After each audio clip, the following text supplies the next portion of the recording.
जो भी candidate intermediate pass कर लिए हैं और कंप्यूटर का सर्टिफिकेट 1 साल का है, अगर आप चाहते हैं कि कंप्यूटर से रिलेटेड जॉब करें यानी कि डाटा एंट्री ऑपरेटर का जॉब करें, तो बेल्टोन की तरफ से एक नोटिफिकेशन आया है जो कि डाटा एंट्री ऑपरेटर के लिए है। तो आइए इस नोटिफिकेशन से हम आपको बताते हैं किस प्रकार की जॉब है, क्या क्वालिफिकेशन है और कौन कौन से कैंडिडेट इस फॉर्म को भरेंगे। हम आपको इस वीडियो में स्टेप बाय स्टेप बताएंगे इस नोटिफिकेशन के माध्यम से। तो आइए हम नोटिफिकेशन निकालने के लिए बेल्टोन के ऑफिशियल वेबसाइट पर पहुंच गए हैं। ऑफिशियल वेबसाइट पर पहुंचने के बाद नोटिफिकेशन वाला एरिया में जाएंगे। इसमें 6 फरवरी का ये नोटिफिकेशन आया है। इसमें यहाँ आप देख सकते हैं, इस जगह 6 फरवरी 2024 को 10:21 अपराह्न में ये नोटिस दिया है। Notice for online registration of DEOS। इस पर हम क्लिक जैसे ही करेंगे, उसके बाद हम स्क्रॉल डाउन करके यहाँ लिखा हुआ notice for online registration of DEOS, ये PDF वाला ऑप्शन पर क्लिक करते हैं। उसके बाद यहाँ पत्रांक दिया हुआ 678/24 और दिनांक दिया हुआ 2/2/2024, यानी कि ये नोटिफिकेशन 2/2/2024 को तैयार हो गया था, जिसे अपलोड 6 फरवरी को किया गया है। ये बेल्टोन का ऑफिशियल नोटिफिकेशन है। इसमें डाटा एंट्री ऑपरेटर के ऑनलाइन रजिस्ट्रेशन की सूचना दिया हुआ है। अब बात करें कौन कौन सा कैंडिडेट इस फॉर्म को भर सकते हैं, तो हम पहले आपको बता देना चाहते हैं कि आवेदन जो है कब से स्टार्ट होगा फिलअप करना। तो इस बेल्टोन के मैन पावर एजेंसी के माध्यम से राज्य सरकार के विभिन्न विभागों, कार्यालयों, निकायों के विरुद्ध संविदा के आधार पर डाटा एंट्री ऑपरेटर की सेवा उपलब्ध कराई जाती है। यानी कि ये जो जॉब है ये संविदा के आधार पर डाटा एंट्री ऑपरेटर की भर्ती कराई जाएगी। उसके बाद आगे लिखा हुआ है, बेल्टोन की एजेंसी के माध्यम से सेवा देने के इच्छुक अभ्यर्थी डाटा एंट्री ऑपरेटर के ऑनलाइन रजिस्ट्रेशन दिनांक 20 फरवरी 2024 से, यानी कि आवेदन 20 फरवरी 2024 से ऑनलाइन होना स्टार्ट हो जाएगा। उसके बाद नीचे लिखा हुआ है इसका वेबसाइट, यानी कि इस ऑफिशियल वेबसाइट पर जाकर के हमें रजिस्ट्रेशन करना है, जो कि 20 तारीख से यानी कि 20 फरवरी से रजिस्ट्रेशन स्टार्ट हो जाएगा।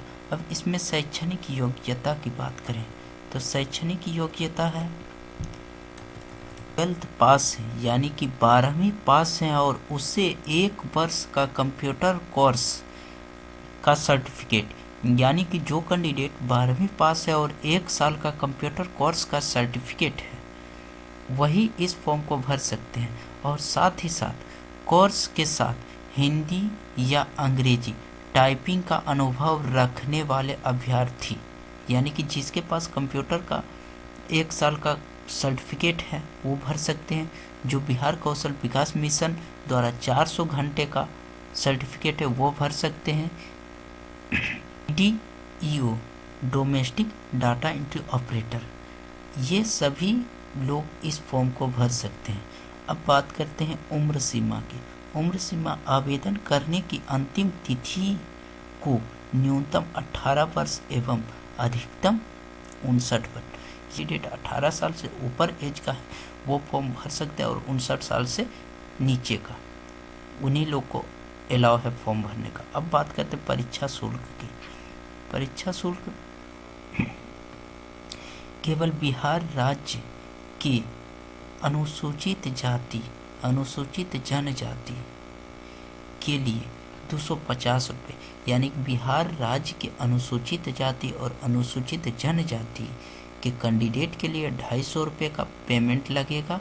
और बिहार राज्य के अस्थायी निवासी सभी, यानी कि बिहार राज्य के जो कोई भी अस्थायी निवासी है, आरक्षित या अनारक्षित वर्ग महिला उम्मीदवारों के लिए 250 रुपये देना होगा। यानी कि महिला कैंडिडेट के लिए बिहार राज्य के जो भी महिला कैंडिडेट है वो 250 रुपये पेमेंट कटवाएंगे। उसके बाद दिव्यांग के लिए जो 40% या उससे अधिक का दिव्यांग है, जिसके पास विकलांग सर्टिफिकेट है, जो 40% से अधिक या 40% तक विकलांग है, उसके लिए भी 250 रुपये का पेमेंट लगेगा। बाकी सामान्य आरक्षण कोटि एवं अन्य सभी उम्मीदवारों के लिए 1000 रुपये का पेमेंट लगेगा। और पेमेंट किस तरह करना है? पेमेंट जो है ऑनलाइन भुगतान करना है और उसमें जो कोई भी बैंक चार्ज लेगी वो चार्ज अलग से आपको देना होगा। इसमें स्पष्ट किया गया। नोटिस दिया गया था रजिस्ट्रेशन के लिए, उसमें 20/2/2024 से रजिस्ट्रेशन स्टार्ट होगा और रजिस्ट्रेशन 15 मार्च 2024 तक चलेगी। यानी कि 20 से स्टार्ट हुआ 20 फरवरी से और 15 मार्च तक आवेदन कर सकते हैं। उसके बाद आवेदन मान्य नहीं होगा।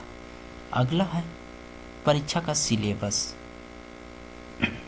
जो कोई भी कैंडिडेट सिलेबस को जानना चाहता है और आपको ये लग रहा होगा कि किस तरह परीक्षा होगा, क्या सिलेबस होगी, तो कंप्यूटर से रिलेटेड NIOS के डाटा एंट्री ऑपरेटर के सिलेबस कोड 336 के समान होगा।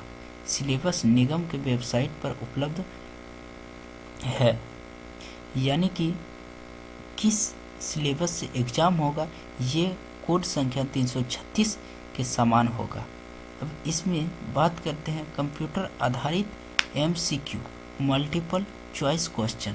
इसमें परीक्षा 1 घंटे की होगी, जिसमें 60 वस्तुनिष्ठ प्रश्न होंगे। यानी कि 1 घंटे की एग्जाम होगा, उसमें 1 मिनट में एक क्वेश्चन को हल करना होगा। यानी कि 60 प्रश्न है, 60 प्रश्न पूछे जाएंगे, जिसमें उत्तीर्णार्थ हेतु 50% अंक लाना आवश्यक है। यानी कि 60 क्वेश्चन में आपको 30 क्वेश्चन का आंसर एक्चुअल देना होगा, अन्यथा यानी कि आपको फेल कर दिया जाएगा। उसके बाद MCQ परीक्षा में नेगेटिव मार्किंग का प्रावधान नहीं रहेगा। इसमें सबसे बड़ी बात यह है कि अगर जो आप 60 में 60 क्वेश्चन को भर दिए हैं, यानी कि क्वेश्चन का आंसर दे दिए हैं, उसमें कुछ गलत भी आंसर हो गया तो उसमें नेगेटिव मार्क नहीं होगा, नेगेटिव मार्क नहीं होने वाला है। MCQ परीक्षा के पश्चात उसी दिन कुछ अंतराल के बाद टाइपिंग की एवं अंग्रेजी दोनों के टाइपिंग की दक्षता परीक्षा कंप्यूटर पर ली जाएगी। यानी कि जो भी कैंडिडेट सोच रहे होंगे कि हिंदी का टाइपिंग करना है या अंग्रेजी का टेस्ट, यानी कि आपका जो टेस्ट होगा वह हिंदी का होगा या अंग्रेजी का, तो दोनों का टेस्ट होगा, हिंदी का और अंग्रेजी का दोनों का अब टाइपिंग टेस्ट देना है आपको। प्रत्येक टाइपिंग परीक्षा टेस्ट के बीच उचित अंतराल रहेगा। यानी कि वो मतलब कंपनी के तरफ से जो कोई भी जितना घंटे का अंतराल रहे वो 1 घंटे 2 घंटे इतना दूरी का अंतराल रहेगा। अब हिंदी टाइपिंग टेस्ट मंगल फॉन्ट में ही देना होता है, क्योंकि जो भी कैंडिडेट मंगल फॉन्ट का टेस्ट यानी कि टाइपिंग नहीं करना जानते हैं तो वो मंगल फॉन्ट पर ही टाइपिंग करेंगे। उसके बाद मंगल फॉन्ट पर करेंगे या तो रेमिंगटन गेल की कीबोर्ड लेआउट पर ली जाएगी। जो भी टेस्ट लिए जाएगी रेमिंगटन गेल कीबोर्ड पर ली जाएगी। दक्षता का स्तर अंग्रेजी में न्यूनतम 30 वर्ड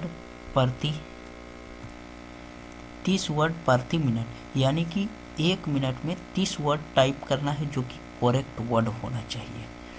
और हिंदी में 25 वर्ड करेक्ट होना चाहिए पर मिनट, तभी आप सफल होंगे, वरना सफल नहीं होंगे। उसके बाद आगे दिया हुआ निर्धारित दक्षता स्तर पर महिलाओं, अनुसूचित जाति एवं अनुसूचित जनजाति अभ्यर्थियों को प्रत्येक प्रश्न प्रत्येक स्तर के मूल्यांकन में 10% तथा दिव्यांग अभ्यर्थी समझ पदाधिकारी द्वारा प्रदत्त न्यूनतम 40% दिव्यांग के प्रमाण पत्र वालों को 15% की अधिमानता दी जाएगी, यानी कि महिला, अनुसूचित जाति और जनजाति को 10% का छूट दिया जाएगा। उसके बाद विकलांग होगा जिसका 40% से ऊपर विकलांग सर्टिफिकेट पर लिखा है, उसे 15% का छूट दिया जाएगा, यानी कि आरक्षण दिया जाएगा। परीक्षा उपरांत अभ्यर्थियों के लिए कट ऑफ निर्धारित कर पैनल संसाधित करेंगे, यानी कि 10% अनुसूचित जाति, जनजाति और महिलाओं के लिए, बाकी 15% दिव्यांग के लिए। उसी के अनुसार पैनल तैयार होगा। सेवा एजेंसी आगे दिया हुआ सेवा प्रदाता एजेंसी रजिस्टर तथा गुणवत्ता परीक्षित अभ्यर्थियों का पैनल संधारित करेंगे। अधियाचनाएं प्राप्त होने पर पैनल से अभ्यर्थियों की सेवा की मांग की जा सकती है। सेवा देने हेतु इन अभ्यर्थियों को एजेंसी से परस्पर स्वीकार्य एग्रीमेंट करना होगा। इकरारनामे की व्यवस्था अभ्यर्थियों के बेल्टोन या अधियाची विभागों में नियुक्ति के आधार पर नहीं होगा। हिंदी टाइपिंग परीक्षा के प्राप्तांक के अनुक्रम में मेधा सूची निर्धारित पैनल बनाई जाएगी तथा विभाग, कार्यालय, निकाय से प्राप्त अधियाचनाओं के विरुद्ध पैनल से प्रति नियुक्ति में 100 पॉइंट आरक्षण रोस्टर के अनुसार आरक्षण का लाभ दिया जाएगा। ऑनलाइन आवेदन फॉर्म के अनुसार आवेदकों द्वारा निर्देशानुसार फॉर्म भरे जाएंगे एवं कागजात प्रमाण पत्र अपलोड करना होगा। जो कोई भी डॉक्यूमेंट मांगा जाएगा कंपनी की तरफ से, तो उस डॉक्यूमेंट को अपलोड करना अनिवार्य होगा। उम्मीदवार को फॉर्म भरने की पूरी प्रावधान बरतनी होगी। अपूर्ण एवं गलत कागजात वर्णित स्थान पर अपलोड नहीं करने की स्थिति में भी आवेदन अस्वीकार कर दिए जाएंगे, यानी कि थोड़ी सी भी गलती होगी फॉर्म भरने में तो उसे आपका आवेदन को रद्द कर दिया जाएगा। तो यही है इसका नोटिफिकेशन। बाकी आगे जैसे ही फॉर्म फिलअप स्टार्ट होगा तो हम आपको बताएंगे किस तरह फॉर्म भरेंगे ताकि आपका फॉर्म रिजेक्ट ना हो।